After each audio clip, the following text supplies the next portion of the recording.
Congress has now approved a compromise to reduce the deficit and avert a default that would have devastated our economy.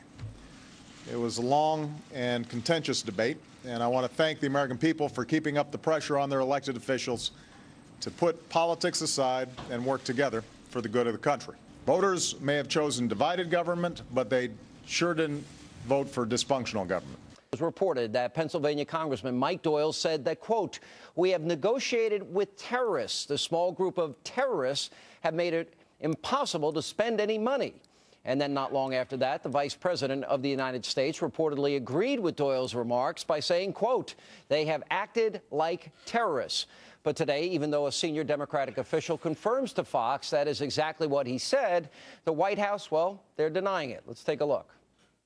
The vice president spoke to this and made clear that he didn't say those words, and I think the congressman in question has said that he regrets using them. I think it was a product of an emotional discussion, very passionately held positions in this debate, but that does not mean that it's appropriate, and it's not. The vice president doesn't think so. The president doesn't think so. And joining me with reaction to the alleged remarks and the White House's frantic attempt at a denial is Fox News contributor, former Alaska Governor Sarah Palin. Governor, good to see you. Nice to see you, Sean. All right. You know, when you think of the president's lecture after Gabrielle Giffords, when you think you were in the middle of that debate because you had targeted districts, which has been done, you know, for decades, and the assault on your character and the attempts to somehow connect you and the Tea Party to all of this, and then here's the vice president of the United States and a U.S. congressman, and they just dismiss it. This is nothing. How do you react to that? Well, the president's speech in Arizona, as he asked folks to start ratcheting down the rhetoric, was all talk. He wasn't sincere in that, and that's typical Barack Obama, unfortunately. That is typical of our president, where it's blah, blah, blah. You know, it's all talk and no real action. Otherwise, he'd be on Biden and tell Biden to tone it down a little bit. Yeah, right. Independent, patriotic Americans who desire fiscal sanity in our beloved nation being called terrorists. Heck, Sean, if we were real domestic terrorists, shoot, President Obama would be wanting to pal around with us, wouldn't he? I mean, he didn't have a problem palling around with Bill Ayers back in the day when he kicked off his political career in Bill Ayers' apartment, and then, you know, shaking hands with Chavez and saying he doesn't need any preconditions with meeting dictators or wanting to read U.S. Miranda rights to alleged suspected foreign terrorists.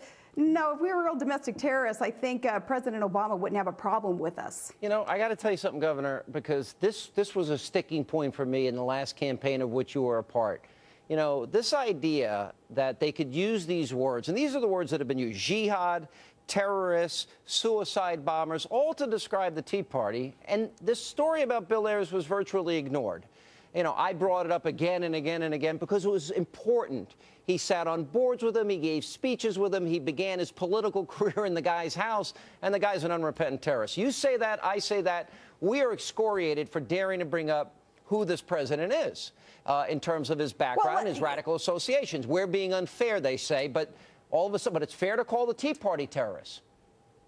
Yeah, let's call them out on their hypocrisy then, Sean, because enough is enough. And I'm not just going to roll over with a sticker plastered on my forehead that says, "Hit me, baby, one more time. Call me a terrorist again. Call me a racist." Those things that Tea Party patriots have been being called over these months. It is unfair. It's hypocritical of the other side doing that. And enough is enough. And I'm going to stand up for those fiscally conservative, patriotic, independent Americans who want the best for this country. I'm going to stand up for radio talk show hosts who, if it were not for them, we would have even less factual information out there about our weakened economy caused by big government, liberal spending, socialist type programs being rammed down our throats. So I'm going to stick up for people who at this point are being called terrorists and being accused of waging jihad against our own country. Enough is enough, and I'm not going to just sit here and take it anymore, and I don't want you or anyone else who is innocent in all of this to take it anymore. Well, you know something? I oppose these deals for a very simple reason. None of them deal with the root cause of where our problem is. And the problem is obviously spending. And the problem is the baseline budgeting problem in Washington. And, you know, while everyone talks about saving $1 trillion, the reality is, in 2 years, we're going to have $67 billion in savings. In a day, the president gets $900 billion in a debt ceiling increase in a day. So they backloaded once again the deal. Everyone says we've come together, we've created a compromise. Here's my take, and tell me if I'm wrong. Compromise got us here. Compromise has given us $16.7 trillion in a debt ceiling that's needed.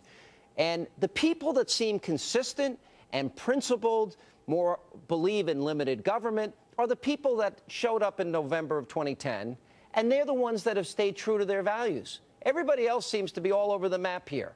Why are they under fire? I thought standing up for your principles was a good thing in life.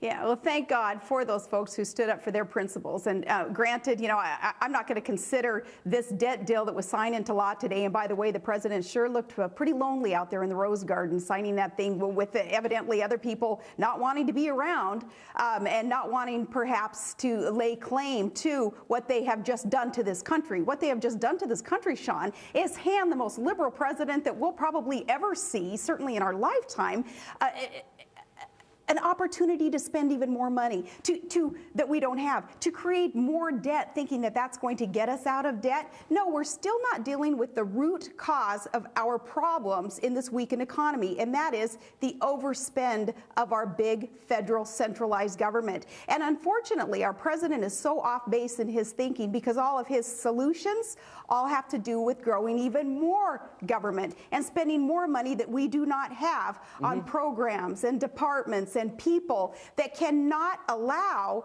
the private sector to grow and thrive and create jobs. He is so off base in this that I tell you, 2012 cannot come soon enough. No, it can't come soon enough. And I want to get into the specifics. I don't have time in this segment, but so I'll ask this shorter question. You said if the right candidate didn't emerge, you would get into this race. And it's been a while since I've had you on the program. Are you getting closer to making that decision, and are you leaning towards getting in this race?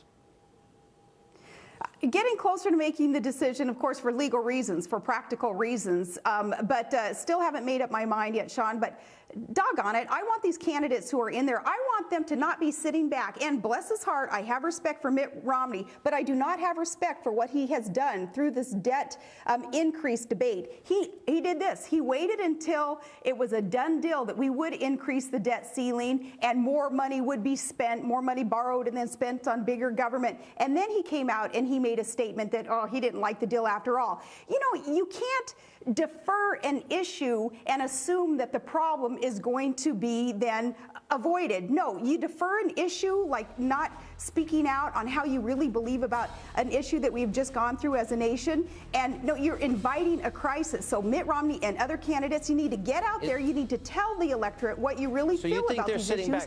Don't do this. Don't just wait and sit back. Is there any candidate that spoke out loudly enough that you were applauding? Michelle Bachmann, she spoke out and she cast her vote according to her principles. She stood true, but long time to go still with debate, with discussion on who the right candidate will be. I'm not prejudging the field at this point.